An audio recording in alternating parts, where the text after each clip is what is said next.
we've just shown you how you can identify some signs of soil compaction by digging a soil pit after a wet pick. However, not everyone's got the time or the inclination to go to that extent to figuring it out. Fortunately, there's some other tools you can use to get a bit of an idea of your soil compaction without going to that extreme. One of them is a penetrometer. So this is just a solid bar with a point on the end and a load cell attached. You can push that into the soil. It'll feel the resistance and it will help you find where you might have a band of compaction, a compacted layer. Even if you haven't lashed out for a big expensive technical penetrometer, you can get a similar feel for things just with an old bit of Rio or something like that, a long piece of steel.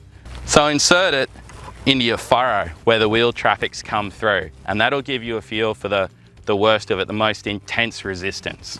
Then compare a hill that's had tyre traffic on both sides so that you've got a bit of a gauge. You can also compare your hill which has had tyre traffic from only one side, and that'll give you an idea of where this compaction may or may not have spread within your field. So that's a really good tool for me as a researcher or perhaps a consultant. Another tool that I think often works equally as well and that we've all got in the back shed is a shovel.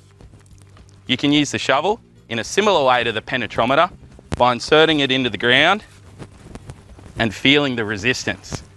Of course, the more resistance you feel, the more compacted that soil is. You can also use it to take out a nice big block of soil from your plant line, from your row. When you do this, you can pull apart those aggregates and you can have a look for some of that compacted platey structure.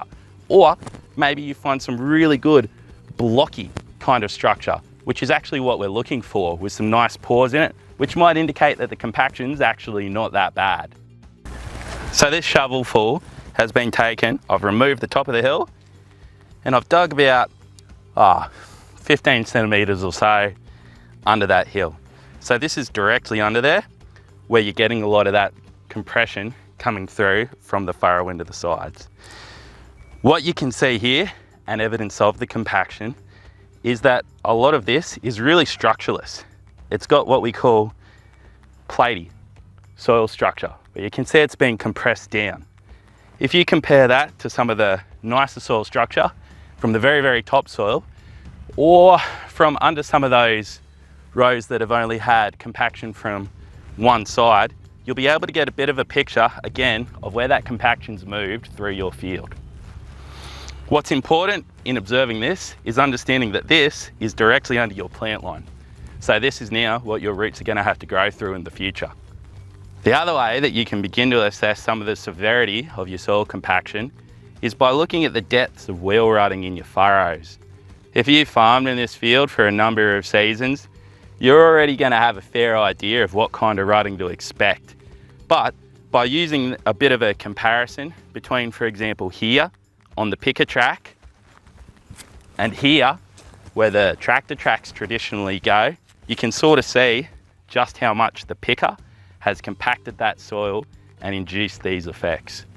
Importantly, although this is where your picker traffic goes, it can move the compaction to under the row, under the hill.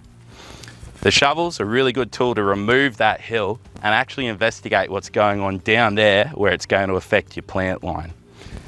Ultimately, as long as you're looking at your soil, I think that's a great thing and that's an awesome start. Whether you want to dig a soil pit, whether you want to have a go with a penetrometer, or whether you've just got a shovel, starting to think about the effects of that compaction and what you can do in the future to try and remediate it, mitigate it and fix it, well, that's the gold standard as far as I'm concerned.